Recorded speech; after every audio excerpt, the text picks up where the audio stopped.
Hey, welcome back to the House of Trauma podcast. It's your favorite podcast host, Kiana Brianne. Now let's get into it. You see, my daddy calls me baby girl. And I think I said this before, but I was not the youngest girl and I was not the oldest girl, but I was still his baby girl. And my dad refused to call any of his other daughters baby girl, and he refused to let anybody claim that one of my younger sisters were his baby girl. That was me. Okay. And it's funny because I used to always kind of rub it over my sister's head. Like I'm baby girl. Even to this day, if I hear one of my sisters call somebody else baby girl, my response is always, I'm the only baby girl in this house. Okay. You feel me? The only baby girl, and you will not address anybody else as such in my presence. It's rude. But anyways, I sometimes wonder, I guess I always kind of wondered what made me so special in my dad's eyes, to be his one and only baby girl. I wonder if he just felt especially connected to me when I was born. Or I wonder if he always felt in his heart that we would be super close, or that I would be just like him. Because, my dad always said that I was his kid that was most like him in many ways. And even when my dad passed away, my aunt, my stepmom, my grandma, they would always say that I was so much like my dad. And, just how he felt about me and just how proud he was over me, during his time here. And I think now, if he was proud then, I can imagine the level of delight. Like how proud, how delighted would my dad be now, knowing that I've accomplished so much in the past 2 years. In my opinion, much more than I had accomplished previously before. So just thoughts that run in my mind sometimes. And I spoke a lot about how I feel and how I've been dealing, or lack thereof dealing, with my dad's death and losing a parent episode. And one thing I didn't speak about, or at least in detail, is I often wonder, now that all these years have passed and so much has changed and so much has transpired, I wonder how the dynamics would be if my dad was still here, like how, things would have operated. And just based on the pandemic alone, I wonder how he would have adjusted to things like that. I know he'd be proud that all of his kids finally left Milwaukee, well, all but one, because he said the one thing, or one of the things my dad always wanted, was for his kids to leave Milwaukee. He's like, you guys are grown. I can't tell y'all what to do. I can't make y'all do anything. Y'all make your own decisions. But what I do want is for all my kids to leave Milwaukee.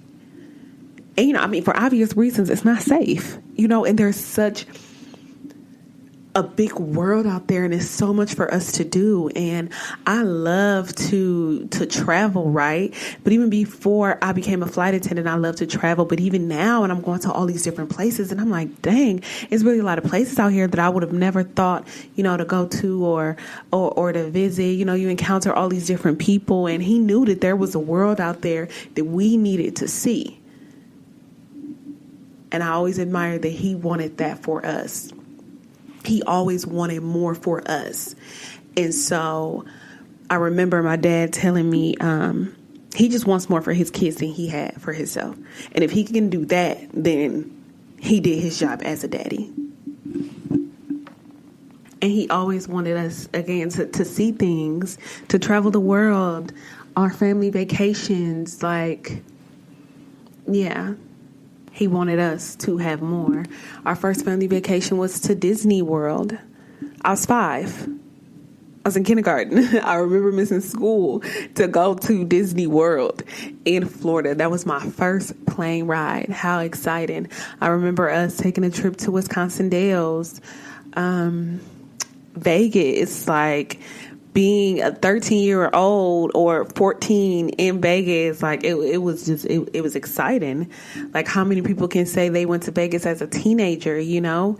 And we used to always drive from Milwaukee to Pine Bluff, Arkansas for family reunions every summer. I just remember just enjoying leaving the city and being able to see things that all of my siblings didn't get to see. And again, one of the things I admire most about my dad during his time here on this earth, and he was really big on family. Super big on family, and us always wanting us to be in connection and spend time with each other and know each other. And I always wanted to spend time with him, like with my dad. And because, of course, I lived with my mom. I only lived with my dad throughout my entire childhood. I lived with my dad for 3 years when I was in high school. Actually, I take that back. I lived for him for 3 years in high school. And then I remember 1 year, I think when I was in like first grade, we lived together. I lived with my dad when I was in first grade as well. But anytime I was like at my mom's house, like I always wanted to spend time with my dad. Like I always wanted to go to his house because it was the fun house. Number one. And I remember it was the fun house. That's funny. I remember when me and my Irish twin first moved in with my dad in freshman year. And after a while, like the first thing we did when we went to Vegas, right, for my dad and my stepmom's anniversary. And that was like right before school started. But a couple months into school, I'm like, what the hell? Y'all serious around this hoe? This is not the fun house no more. What's going on? And I remember one day my dad was telling me, like, you know, before y'all lived here, we used to go out and do fun stuff every time y'all came here because essentially how he worded it was our time was limited. So if you're coming on the weekends, we're going to have fun on the weekends because I didn't get to see you all week type of thing. And he's like, but you're here every day now. And he's like, we don't do that kind of stuff every day. Like, we don't have money to do that kind of stuff all the time. And I felt bamboozled because I'm like, I didn't know y'all was over here like making us do chores and do our homework and not taking us out of town. I'm like, oh my God, I'm looking at my siblings who had already lived there with our parents. And I'm like, this how y'all living? This house living at my mama's house. I'm like, I thought this was the fun house. Okay. But anyways, I said all that to say my dad definitely had a fun side and he wanted us to experience life and enjoy life. But he had a serious side too, a side where he ain't fuck around at all.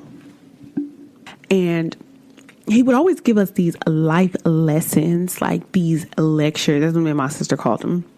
Lectures. Like we would be in a car riding and 1 minute the music's is on, the next minute the music is off. And we both look at each other like, fuck. Here we go again. And he would just be going on and on and on and on. He'd be like, I know y'all not listening right now. Or y'all don't care about what I'm saying right now. He was like, but when y'all grow up, y'all gonna be like, my daddy was right. My daddy was right. And he will always say that when he realized we weren't really trying to hear like what it was he was saying. And I remember one day I told my sister, like, no, I'm not going to be like my daddy was right. I'm like, this man is literally fucking psychotic because I would feel like he would blow things so out of proportion. And I'm like, it was never even that deep. You doing too much. You took it from A to Z so quick. These two letters ain't even connected. Y'all get what I'm saying? Y'all get what I'm throwing out? I would just be like, this man is nuts. And I grew up and I realized a lot of what my daddy said was right. A lot, like 90% of what he said was right. The other 10%, like I said, he was reaching. He was for sure reaching. And I used to feel like he was so hard on us, like on me and my sister, than he was on our other siblings that were in the house. And I never understood it. I felt like there were a lot of times where we did not get the benefit of the doubt. And I remember one time my dad was telling me something. He was mad about something. And I was like, no, you don't understand. This is what actually happened. He's like, it doesn't matter what happened. It matters what it looked like. And I'm like, are you for real? And when I started to grow up, I realized perception was everything. And that's essentially what he was trying to say. Like, it looks crazy, so people are going to perceive it as crazy, and it doesn't matter what the truth is. I mean, in the overall scheme of things, it absolutely matters what the truth is, because the truth will reveal itself.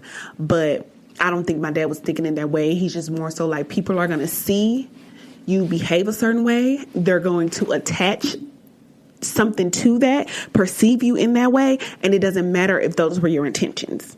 So it kind of, that's what aided in my, like, perfectionism. Like, I always had to be seen in a certain image, because in the back of my mind, like, still to this day, I will be thinking, like, my dad said, it doesn't matter what it is, it matters what it looks like.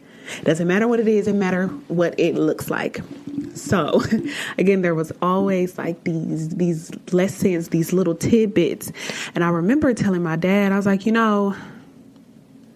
I know you think that we don't listen when you talk, but for the most part, I do listen. Oh, I ain't say for the most part, but I was like, I do be listening. But 90% of the time, the other 10% reaching, right? We've already established that.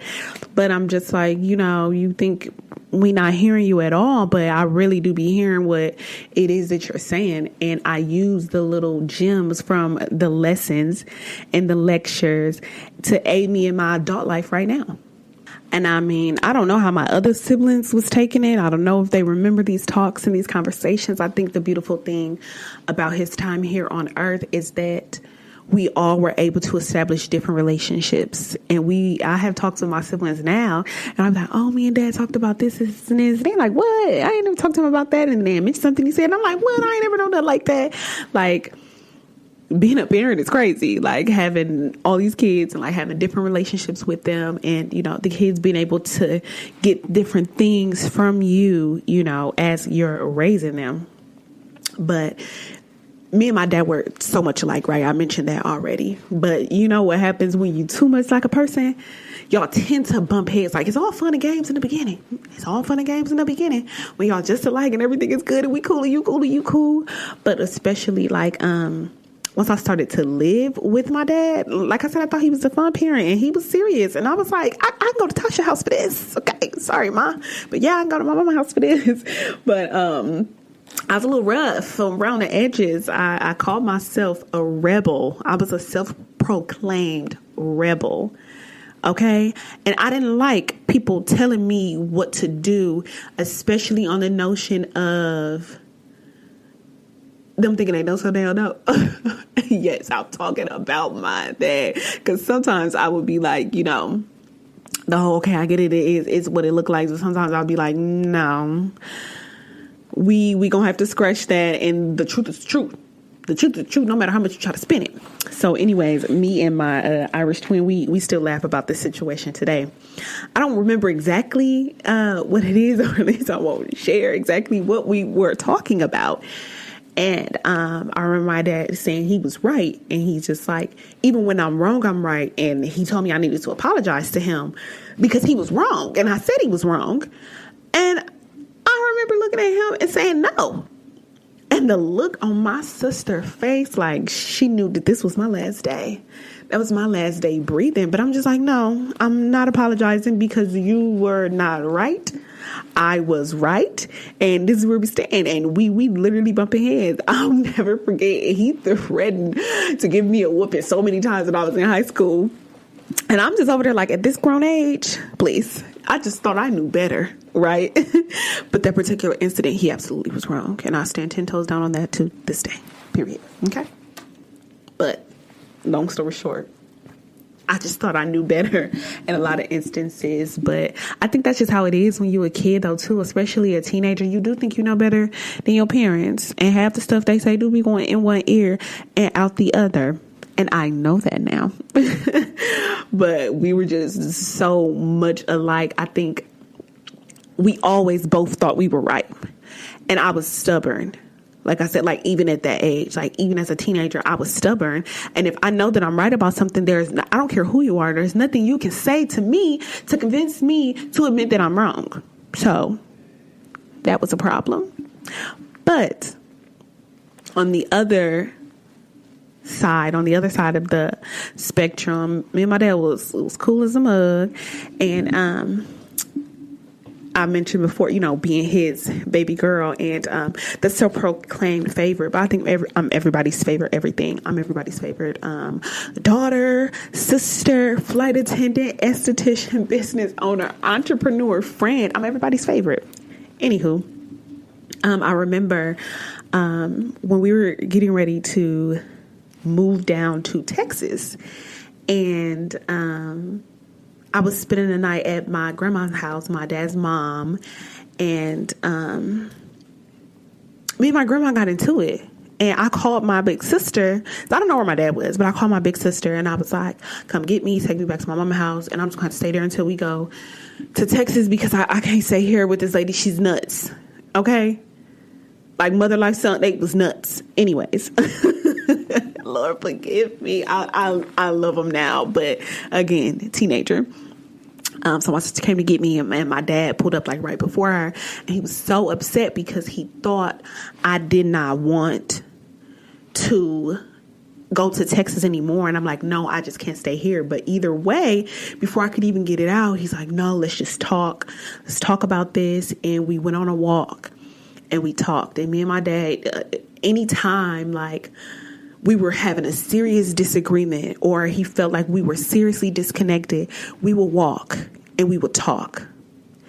And I miss those walks, just us two outside nature. And it always happened to be nighttime when we would go on these walks. And I feel like I saw my dad's most vulnerable side during these walks. Because my dad was always a big man, a tough man, a strong man. He was the man of the house. Like when he walked into a room, he commanded everyone's attention just by stepping into that room. But when we were together, alone, on those walks, he didn't need to command anybody's attention. He didn't need to be the strongest person in the room because it was just us, dad, and baby girl. And so I remember when he was so upset. He thought I didn't want to go to Texas, and he cried and admitted to me that he thought I wanted to stay because I loved my mom more than I loved him. And I'll never forget, it broke my heart. I couldn't believe that he felt like I loved him any less. And I don't know if it was because he wasn't always around. And what I mean by always around is I just didn't live with him. So he couldn't always be around, but he was always present in my life, right? And he would give like examples. Peep this. So like Christmas break, 2 weeks. I'll spend a little over a week at my dad's house with my sister. And I'll be like, I just want to go home now. Like I'm ready to go home. And so he would take me home, but my sister would stay. And I remember these moments. I remember being a little girl and wanting to go home, but I didn't want to be with my dad anymore. I'm just, my energy, if I'm out of my element for too long, if I'm out of my safe space, if I'm out of my home for too long, my energy begins to drain. And even as a kid, I couldn't put this in words, but I knew what it felt like, and I still do it to this day. And I just needed to be back home in my safe space where I was most comfortable. And I want to put on the record, I was never uncomfortable at my dad's house. Like there was nothing or no one who made me feel uncomfortable, right? But I just wanted to go home and be in my home. And at 13, 14, I'm trying to describe this to my dad, and I just feel awful because I would never want him to feel like I loved him any less. And we we were able to connect, I feel like, that night on a level at which we had not previously connected. And we were able to understand each other a little bit more, because I have no idea how long my dad felt like I loved him less, right? But he knew that night that was not true. And so, yeah, I really do miss those walks. And I think it's important to spend quality time with the people you love the most, because you never know when they're going to be ripped from your life. And not just your parents, your siblings, your friends, your kids. I value the time I spend with every single person I love so much now. And anybody listening, please value that time too. And talk to each other. Make things right. You know, that's when I was 14. My dad was actually taken from me 11 years later. But it can happen any day, at any time. We don't know the day or the hour, right? And imagine if I had just left, like my dad didn't get there before my sister and I left, and he would have had in his mind that I left because I loved him less. And we have never had that talk. And what if something happened to either one of us? So it's important to have that line of communication and just be open and honest and vulnerable with the people who are around you. And I'm preaching to the choir, but I'm preaching to myself, because y'all know I don't do good with vulnerability at all. Fear of Vulnerability, episode 3. And you know what? Something kind of funny happened that night too. My dad was telling me, you know, just how much he loved and adored me, and he wished he felt the same for me, right? But anyways, he was telling me, he was like, all my passwords are Kiana. He called my sister on the phone. Hey, yo, what's the password to Sprint? She was like, it's Kiana, right? And he was like, yeah, thank you. That's all I wanted to know. Hung up the phone. And so just to prove a point, he's like, I love you so much. I do these things with your name, whatever password. My mom's password used to be my name too. Like I said, everybody's favorite. But anyway. So when he told me that my name was the password, y'all know I had to go rub it in my sibling's face. Like, oh, y'all thought y'all was favorite. I didn't do it right away, but somewhere down the line, you know, we was having a conversation, and I was like, well, boom, bam, I got the proof that I'm daddy's favorite. Let me tell you what these scrubs did. That's why you can't trust your siblings. That's why you can't trust them. You cannot trust them. They started doing stuff behind our parents' back because they knew that all the passwords was my name. So guess what? Then they had to change all the passwords for my name because they was out of control. I'm like, wow, this is what I get for rubbing it in their face. And now we don't know what the password is. I wonder if it's Kiana 123. Like, what happened here? But yeah, I thought that was kind of funny. I'm like, y'all, wow. Was this payback? This is payback. It's for me and them. Shoot. But anyway, time went on. I got older. Me and my daddy started to bump heads. But we never lost our love for each other. Time went on. I got older. I started to be able to make sense of things. I'm like, you look crazy. Your daddy was right. And our relationship just got better and better. I remember though, my dad went to prison for a few years, and that was devastating within itself. And we were already living back in Milwaukee, and we drove down with my granddad, my dad's dad, and his wife, my Nana. And we spent a few days there, and it was around Thanksgiving. So the whole family was there. It was like this big thing. It was super fun. And I remember when it was time to go, I couldn't believe that I had to say bye. It was so overwhelming, and we drove all 16 hours back to Milwaukee, and I held it together. But when I got home, I just felt like I was losing a piece of me. I think he ended up getting 5 years, but only doing 3. And the whole time he was gone. And I love my dad so much, because even behind bars, he was orchestrating things behind the scenes for me and my sister. And without him reaching out to people for assistance, I would not have been able to go to senior prom. I don't know that my graduation would have been as successful as it was. And my graduation pictures, my graduation party, everything. And I know my dad had the biggest hand in that. And I'm grateful that my aunts and my stepmom, and they were all out here willing and able to, assist us for him. Then my dad got out, and he was out for a little while, and we had flew down to, me and Tiana, my Irish twin, we had flew down to Texas. One of my friends had passed away, so we were going to go to her funeral. But also the day after was Father's Day, or 2 days after was Father's Day. So I'm like, don't tell my dad. I'm telling my stepmom, don't tell my dad. We're going to come down. We're going to surprise him. We got there early. He was at work. And when he walked in the door, the look on his face, like he couldn't believe his eyes. He had no idea we were coming, and he was just so happy, and I was just so happy, and it was just such a good time. Like I can see it. I can see it in my mind. That's the great thing about memory, y'all. That's the great thing about your memories.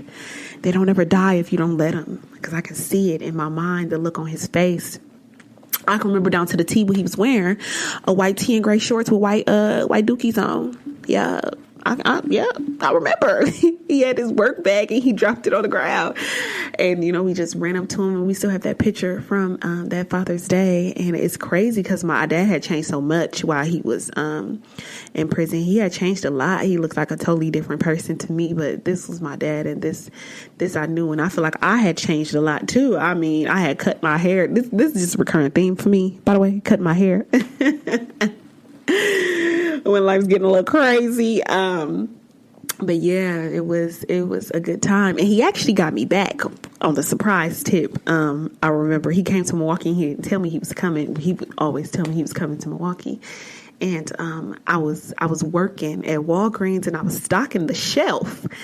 And I looked to my right, and I did a double take, because I'm like, that dude looked familiar. And it was my dad, and I was just so happy, and I just ran over to him, and I hugged him again. And one of my coworkers, I turned around, and he just had the biggest smile on his face.